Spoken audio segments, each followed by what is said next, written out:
எனக்கு வலிக்குது, அந்த வலியை வந்து உங்ககிட்ட ஷேர் பண்ணிக்கிறேன், அவ்வளவுதான். அதுக்கப்புறம் என்ன வந்துச்சுன்னா, டிடிஎஃப் ஓசி காரில் வந்து இறங்கிய டிடிஎஃப் வாசன், கெத்தாக ஓசி காரில் இறங்கி வந்து டிடிஎஃப் வாசனது கார் நண்பர் கார் பறிமுதல் போட்டுருக்காங்க.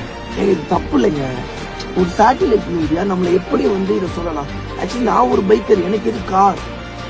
ஸோ எனக்கு வந்து வாழ்க்கையே வந்து பார்த்தீங்கன்னா bike bike bike bike bike இருக்கும்போது நான் எதுக்கு சம்மந்தமே இல்லாமல் கார் வாங்கணும்?